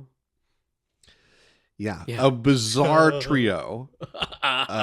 Looking at it now, I think even a couple years after, it was like, wait a second, what? Yeah, like especially once Gerard Butler became Mr. Action Movie Man, right? It was like he was the Phantom. Like, huh? How did that happen? Hiccup's dad. Yeah, Hiccup's dad. Hiccup's dad in the other one. But yeah, bizarre, truly bizarre cast. And then to round it out, I do think I think at the time I wasn't bothered by it, but now watching it, I was like, oh, why is Minnie Driver here? And also, why is she dubbed in the worst dubbing I've seen in years? She was, I guess, supposed to be Italian, and so she does like a really heavy, like a really weird voice, but she's not her singing voice. Yeah. So I was like, they must also be dubbing her speaking voice because it's not match. The lips aren't matching, Justin. Well, like I'm like, this doesn't make sense. I do want to call out one cast in this one cast member, Ramin Karamilu, who plays the character of Gustav De. So the reason I'm bringing him up is that he actually was known for playing Eric on Broadway. Oh, okay. Yeah. So he was very famous, and he did, he was famous for playing the Phantom in the Phantom of the Opera, in a production Phantom of the Opera, as well as returning to the role in Love Never Dies. Hey, okay. Okay. But yeah, that's how they get him in as Christine's father. Yeah. In this, a little reference to people that are Follow fans of the production. Yeah. Yeah. Narratively, I want to unpin this something from the previous. Oh, sure. Okay. So when Christine takes over the performance, Sure. That's at a fairly decent point in the film, Mm-hmm. right? We've already got enough kind of backstory. We got a little bit of an idea of where she's at, how she feels, even though everyone can say like, "Oh, you've got talent, but you're not." We have a mega star here, etc. Mm-hmm. And then that performer gets poisoned, and so they needed someone right away, and Christine comes in that production. And then from there, the potential of her being a bigger star kind of makes sense. Within 10 minutes of this film, 20 minutes maybe. Minnie Driver's character leaves, and then Christine comes in, and she could sing, and then all of a sudden she's a star that night. Yeah, it's real fast. Mm-hmm, mm-hmm. It's way too fast. It's a bit of a whiplash. It's a major whiplash. Mm-hmm. Yeah, and this is kind of where this case where it's like, if this was how it was on the Broadway show, it's been a while since I've seen it. Then you can kind of excuse it a little bit for Broadway, but I always feel like when you do movie adaptations, you have to consider the idea that like pacing on a stage does not mean pacing in film. Right. One of my problems with the Les Mis adaptation is that there are moments in that movie where I'm like, since it's a movie, you can show more progressive passages of time because we have the language of film. I think we had a similar issue with the producers when we covered that earlier, where there were certain songs that Alex was letting us know on that episode they cut out of the film version, and we thought, oh, that would be even better in the film version because it, as you say, the passage of time, it would be able to show better. You could do more montage. You could do more. It's a film. You don't have to worry about the stage. Yeah. It's kind of that. Yeah, no, that is one of those things that I feel like and as someone who doesn't even have the memory of the show in my head that clearly, I can feel that is like, oh, they don't understand the language of film. One thing I will say about like the two Broadway production films of John M. Chu's work, of In the Heights and Wicked, Part 1, is that while I have never seen the Broadway stage version of either production, sorry, Wicked fans, I'm not, one day, I don't feel that in either of those films. I feel like they're movies. I feel like, whether they're good movies or bad, it's up to you, but I don't feel that's a weird hangover from adapting it to the stage to screen. It's like, no, I felt like they adapted them pretty well as movies. And it's a tricky thing. I can see there's an issue coming from the fact that like you're trying to be too beholden to the production, especially Phantom of the Opera being the longest running Broadway show in history. I can see that being the pressure, but also it is a different medium. You are allowed to change things to make it a good movie. And I do think the Wicked point is interesting because the big change there is they said, well, this is two movies. Yeah. Which is incredibly funny to me as someone who has seen the stage version of Wicked. I'm like, well, yeah, all the good stuff's in the first half. That's no, and okay. And I'm like, I don't know what they're going to do in the second movie because all the good stuff's in the first half. I don't want to make some clearly. Yeah. But also, hey, to be fair, Wicked's coming out in November, so hey, if you're hearing this in November, I mean, we're leading into that. But I, as someone who's never seen the show, I have heard that so many times from fans who even love the show. Yeah.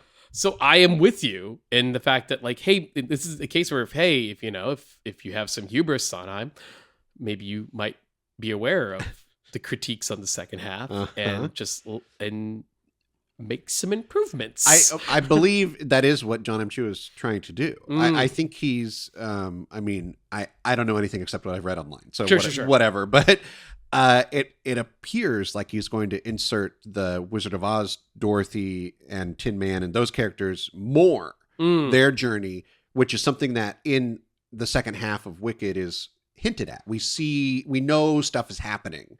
We know the plot of Wizard of Oz is happening. I think. This might be I think this is a hubris of its own kind. John M. Chu is going to do Wizard of Oz. In part 2. Okay. He's going to do as much as he can while still keeping all the part 2 elements, which is very interesting to me. Sure. I'll be really intrigued. I thought Wicked Part 1 was okay. I'm not a huge fan of it. I thought it was just, but just to know that is very possible. And then they just announced, Coleman Domingo is the lion. Yeah. And it's just a voice role. They've said it's not a, he didn't do But that's pretty good as a casting. voice role. That's pretty good casting. And I'm thinking they're going to give that line a little bit more. We're going to get maybe a classic dance scene or two from Wizard of Oz recreated in Wicked Part 2 just because they can. Yeah. And will that help? I'm not sure. I'm honestly not sure. But But is it the thing to do? Yeah, that's the thing to do. That's the thing to do. That's the thing. It's a movie. You can do it now. And I think that's why that's why you and me are bringing up Wicked at all in this conversation with this film, is that like there are ways to take this production, as famous as it is, as beloved as it is, and be okay with making choices to making it a better movie. Yeah. And this movie doesn't do. I can feel it. This movie doesn't really do that. There is some other interesting. A interesting way to look at it is there's also I think people who are fans of the original maybe would defend it so hard and say, well, you can't change anything. Every single film production of a Broadway musical adds a song. They always add a song because they want to be able to be nominated for Best Original Song in any of these award categories that have it, particularly the Oscars. But the only way to do that is you have to make a brand new song. It has to be a song that was not part of it before. Yeah. So they always make a change. There is always a change. In this one, the new song was over the credits. Which is a little sneaky cheat. And it was sung by Minnie Driver. Makes no goddamn sense because she sings none of the rest of her part. It's so funny because no, you're right. Because it's like, I see that it was a completely different person who sang her opera stuff. Yep. No, that little cheat. I hate that little cheat. Yeah.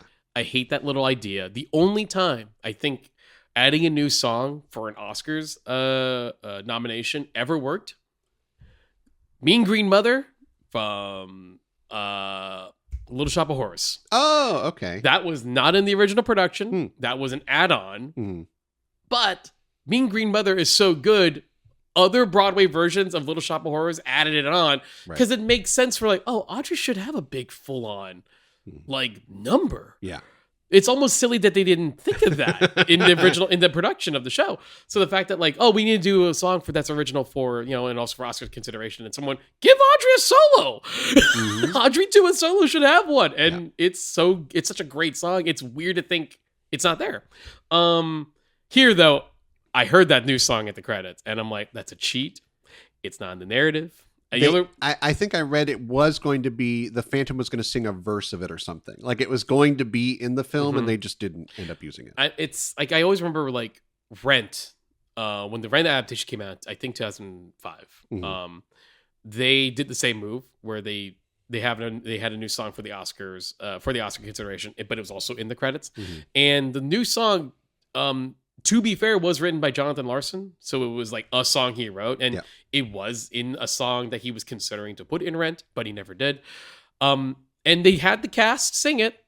But one of the things that's very clear is that the song just doesn't match the tone of the rest of the show. It doesn't really sound like any other song from that show. So even though they had, they could have, and they thankfully didn't include it in the narrative, rightfully they put it in the credits, but also it's like that weird taste of but it's not really a Rent song, is it? The song they added in Les Mis, and they added it. It's in the carriage scene with Hugh Jackman. Oh, I hate it. don't think it's a good song. It's fine, I guess, but I'm like, eh. That's so funny. Yeah. Yeah. Here's the thing about Schumacher's directing I want to talk about in this movie. So again, like a good Schumacher, a movie I enjoy that Schumacher directs. It's like something like, say, Flatliners and etc. But watching this movie, it's this weird case of it. I'm sure maybe it was a combination of budget and working with Lloyd Webber directly that I feel like he doesn't go far enough, in my opinion. And when he does go far, it's a little too late. Because there's no life to any of the musical numbers. Like nothing. But I also think that's not helped by in the first sequence. I mean, I'm exaggerating a little bit, but like the first 6 songs are the same like rhythm, tempo, like everything. It doesn't right? Yeah, it just sounds like, oh, the song is still going 20 minutes later. They're just doing another verse with another character. Yeah. Like, oh my God. No, it doesn't help. Again, this is look, I stress to my friends who were mad at me for not liking it, but I'm like, if I'm judging it off of, because okay, here's the truth, right? If I'm going to watch before I get around to watching a Broadway show, sometimes I'll just listen to the music, the soundtrack, right? Well, before I get around to watching the show, and sometimes I'll become a fan of it because I just listened to the album. Like that's how I became a fan of Avenue Q. That's how I became a fan of Hamilton. Yep. It's like, oh, I would love to see the show, but at the moment, the only thing I can afford is just listening to the album. If I did that to just Phantom, I would have been like, yeah, I'm good. Yeah, I like the big song, but that's it. The song that Phantom shows up and takes Christine to the Lair, that's the only really song I like. Masquerade's pretty good too. Oh, I'll give you Masquerade. That's fine. That's pretty good. That's not bad. That's not bad. But yeah, Think of Me, yeah, Angel of Music, like the Music of the Night. Like they have like 2 similar. Yeah. It's like all I ask of you. Like it's all very kind of blends all together until you get to Masquerade. I feel like that gives you like the okay. Yeah, there's a little bit of an oomph there. I'll give you that. Not big on the music. Not big on the music. But this is where the I think this is like the one thing in the Phantom Legacy that this movie like will be it indelibly gave it is the organ. Like that song, yeah. Like there is nothing like that. No. Like that is like, that's the Phantom song. That's his like his signature. Yeah. No, there's a music video I discovered. I think apparently I found out that there was like a music video that was made before the production of the show that Lloyd Webber kind of did as kind of like almost like a proof of concept. For the Broadway show. And the guy who played the Phantom there was supposed to play the role on stage, but he couldn't do it. So then they brought in Michael Crawford, and well, the rest is history. But you watch this music video and you hear this original kind of like really slick guitar shit that's in this version of that song. And I'm sitting here because it's directed like an 80s rock video. And I'm sitting going like, that's the movie. I wanted that for 2 hours. Give me 80s cheese music video vibes with this very 80s rock and roll-y version of this score. That would be an interesting movie to me. Yeah. But what we got is a movie that's too aware of its legacy. So it's a little afraid to go in that direction, despite the fact that the music goes in that direction. And also, like, just a real like lack of understanding, like musical directing. There's just no real, like I said, it doesn't help that the songs don't really allow for those visuals to really come in, but also it just feels lifeless for so much of the film. I don't. Apparently Schumacher was Lloyd Webber's choice for many years to direct Phantom. And I'm assuming is the Schumacher who directed, like in Lloyd Webber's brain is the Schumacher who did Lost Boys, Flatliners, St. Elmo's Fire, that Schumacher. Yes. But sadly, the Schumacher he kind of inherited was the Schumacher who had to deal with the burden of being the Batman guy who destroyed Batman air quote, Uh-huh. and who was slowly getting his career going again. Like he kind of was like, okay, I'm gonna recalibrate and figure out what I was can't gonna say do. that I've seen any, but even in the last few years of his life, he directed quite a few films. Yeah, several. Schumacher, where Yeah. it's like, oh, maybe he was getting his mojo back, like Well, he was really feeling it. The movie that I felt like that helped getting his mojo back was Tigerland, Mhm. a low budget drama about the Vietnam boot camp that introduced Colin Farrell to the world. Right. So this is like the movie that made Colin Farrell a star, and then that kind of put him in that route of like getting back into the groove of doing interesting films again, and that gave him a lot of critical acclaim. I think his follow-up film was he did 2 follow-up movies. One was kind of a hey, here's a paycheck film, Mhm. and that's a Bruckheimer action film called Bad Company with Chris Rock and Anthony Hopkins. Oh. Yeah, Hopkins was the action hero in that movie. It's kind of Wow. interesting. Mhm. Not good, but it's interesting. And Uh-huh. it's Schumacher trying to direct like Tony Scott and Michael Bay because it's a Bruckheimer movie. I mean, you're saying Bruckheimer and you're calling it Bad Company. It feels like a Tony Scott, Michael Bay Right, movie. right. So it's like Schumacher understood the assignment. Went, I know, I get it. I know what you want me to do. And then he went and did like a drama with Kate Blanchett. I heard that was pretty solid. And then he did the infamous phone booth, Right. I like phone. which I Booth. like phone booths too. Yeah. That's a fun movie. Colin Farrell Mm-hmm. and Kiefer coming Keep back. it coming back. Like, my God. It's a movie that knew that like it had a high concept and had fun with the high concept. yeah. So yeah, Schumacher was kind of cooking again a little bit, and then this, Yeah. and then after this was the number 23 with Jim Carrey. Oh. I wanted to like that. I know, I wanted to like me too, because I Again, another good concept. yeah, It and kind of cool. sounds good on paper. And like cool to see Jim Carrey try to branch into a different direction. But I mean, yeah, that and the Majestic. People make fun of the Majestic, but kind of solid. so, it's Majestic solid. It's not as great as I wanted it to be. Yeah. I really, really, really wanted it to be great. But it's fine. It's not bad. Yeah. It's cute. I want to talk about what this Phantom looks like. Oh yeah. So we talked about it a little bit. Christine takes the mask off. We actually don't see the face there. No. It's a later moment that we Mhm. see the face, and it is an extended sequence of the mask being off. Right. I don't think he looks that bad. I think he's overreacting.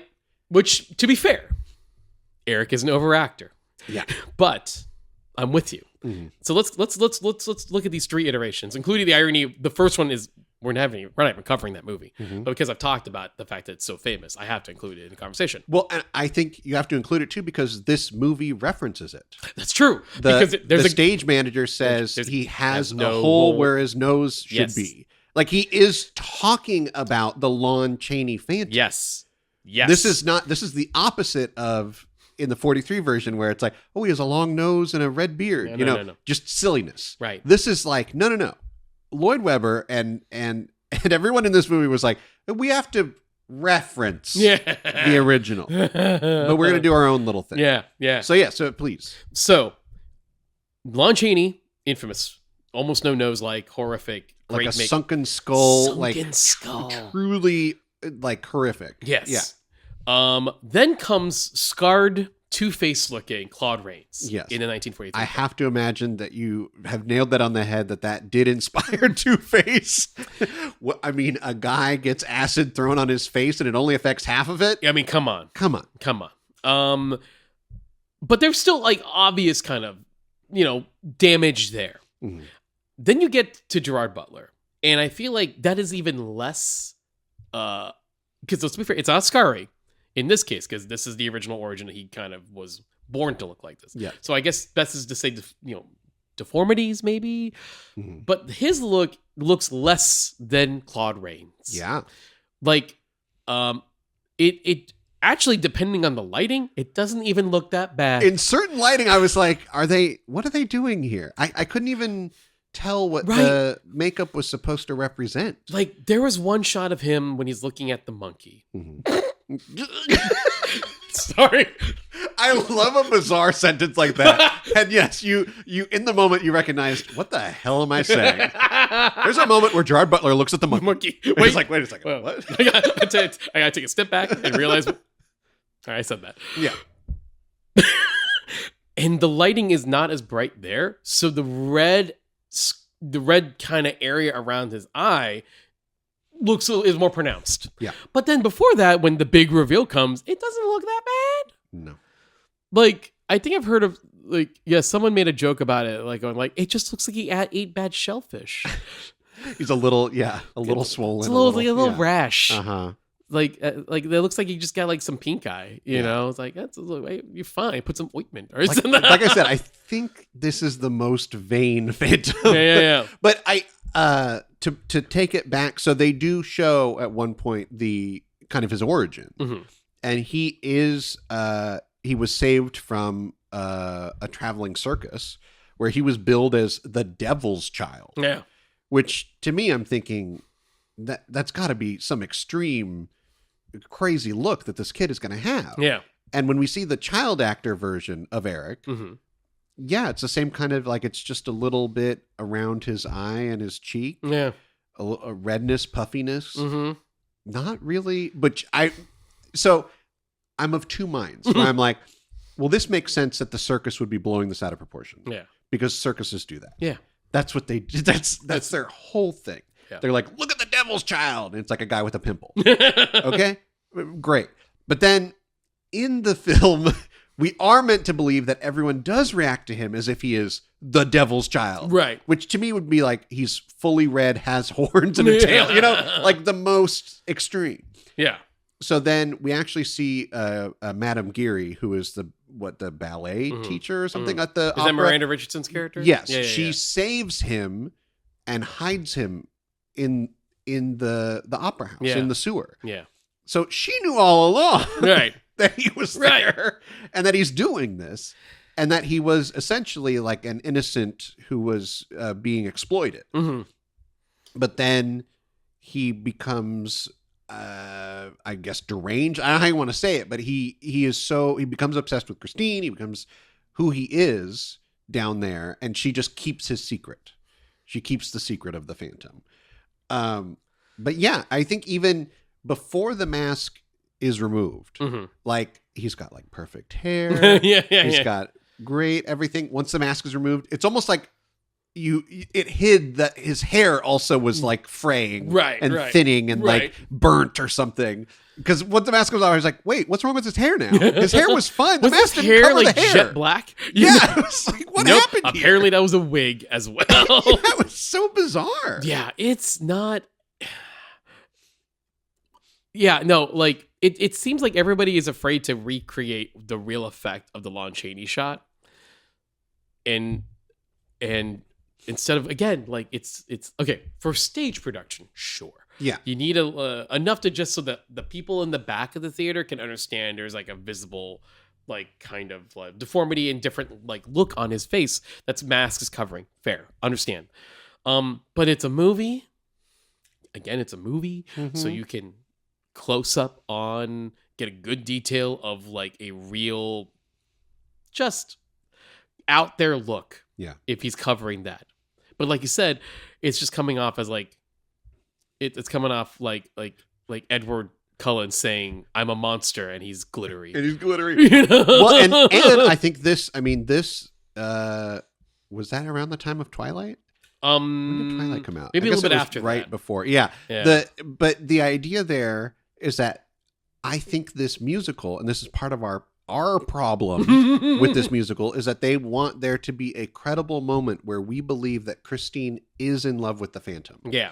And let's really dive into Christine in this film. All right. Let's do it. Christine is an orphan. Yeah. And she has been visited, as she says, by the angel of music, who is helping her train her voice. This is the Phantom. Yeah. We know that it's the Phantom because we're the audience. Yeah. But she thinks it's the ghost of her dead father. Yeah. So then when it's revealed that it is like a guy, she starts to fall in love with him, We- right? Like, is that what we're supposed to believe? It's funny, right? Because when going back again to the 43 film, when one of the original plans was to make literally Claude Rains Christine's father. It's interesting that element has returned even in this production. Yeah. And no one wants to acknowledge how gross that is. Yeah. And even after she meets Eric the first time, there's a later scene where she says to her friend, who's Madame Gary's daughter, she's like, well, my father said he would come back as the angel of music or something. And I'm thinking, I remember that she song. Yeah. still believes this is somehow connected to her father. Yeah. I mean, the reason why they took it out of the supposed, it was going to be before 43, but in the version that would have been the 43 version, they took it out because it is incestuous. Like they are like, this is too close. Too close. We're like, we're not literally saying it, but it's too close and it's grossing us all out. Yeah. Anyway, let's cast a 16-year-old. Like, it's really like so bizarre. But yeah, it's a choice. I don't know. It doesn't work for me. I think it doesn't work for you. That's what you're saying. It's like, does not work. It's truly like a head scratcher. Okay, I want to put side note.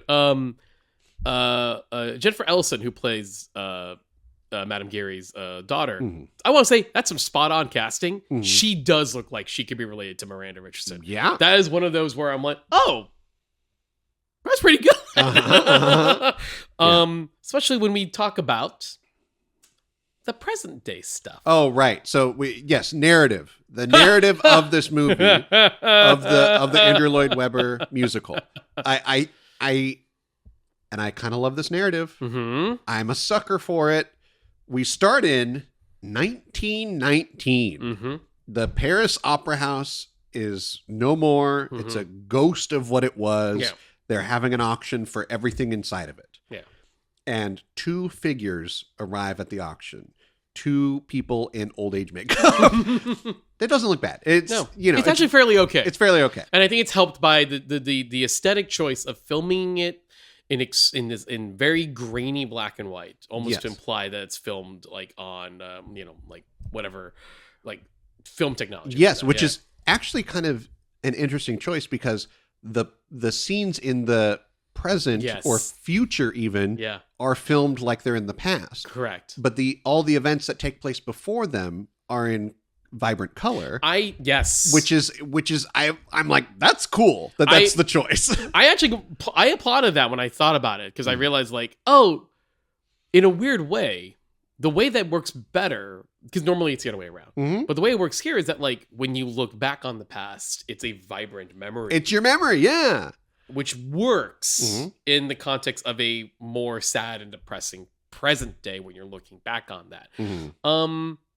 Even leading into, I know the big show-stopping moment in the beginning of the production, Broadway show, is the reveal of the chandelier. Yes, lot 666, the chandelier involved in the famous incident.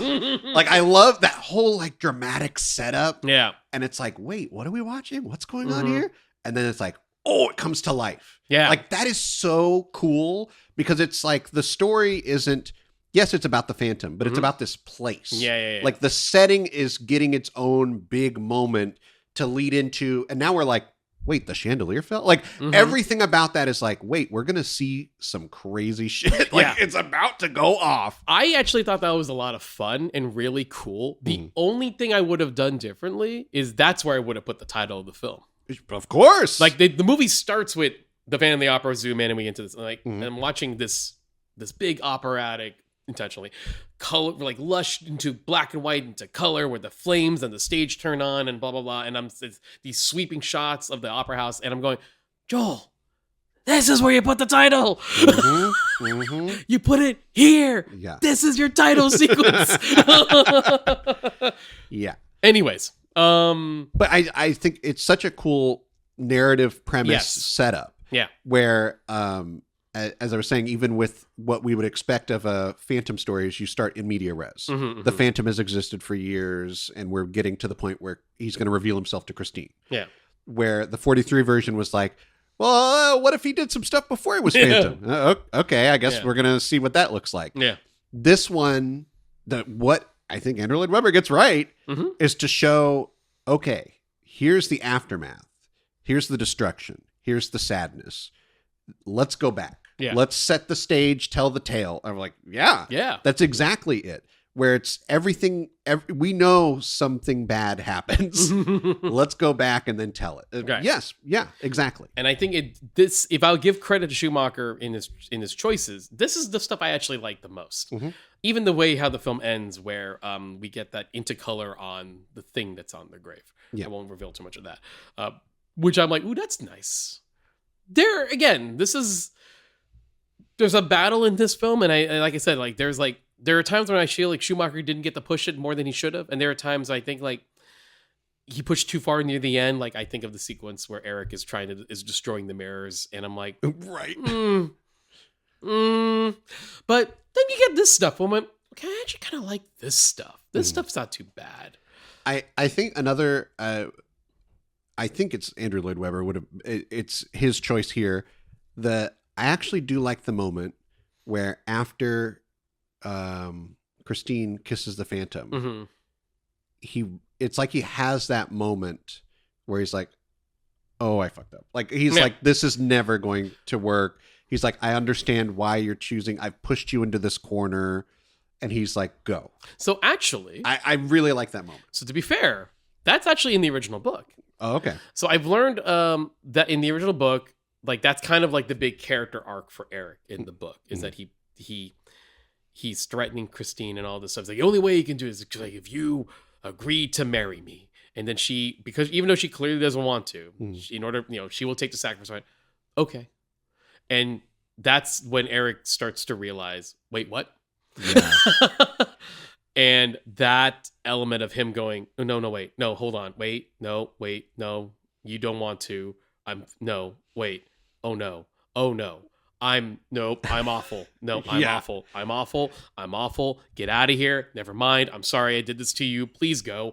I'm not. No, go. He's like, don't tell anyone about this. Yeah, I'm just gonna be here. I'm a stunted Don't worry child. about this. Forget Yeah. about me. Never effing mind. I'm so sorry. And that is the one element of Eric that's slightly human. Yeah. And I actually kind of like that ending for the character, and apparently it was the original ending in the original book, and this is this production is one of the few times they actually do that ending. The 25 ends in a very typical movie fashion. The 43 ends in a very typical movie fashion. This fits along with the original narrative of that book, and then they did the sequel. Oh boy, I feel like we're gonna hear more about that on a Patreon. But I think, okay, I just want to be abundantly clear. This is not a good movie. No, I fully agree. It's not good. And this is interesting because when you look back on our talk in the producers and we talk about this film, it does feel like there's a long learning curve of trying to figure out how to adapt a Broadway show into what could be a great movie musical. And the irony of that, all of it is people misunderstanding the movie that got it right, which is Chicago. Like Chicago is the reason, the critical and financial success of Chicago is the reason why everybody went, make a movie based on that Broadway show. And that's why we are getting a bunch of them, even to this day. And the fact that they all didn't understand that, but no, Bill Condon's script and Rob Marshall's directing understood how to make it a movie. Specifically, Bill Condon's script. Yeah. He understood, this is how I recontextualize the show as a movie to make it make sense as a movie.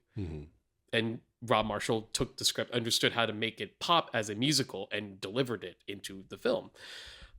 And every single one of the productions we've, between producers in this is two films that didn't understand the assignment of how do we make this into a movie that makes sense, but keep the essence of the show. They all can just basically do the show and put it in a film.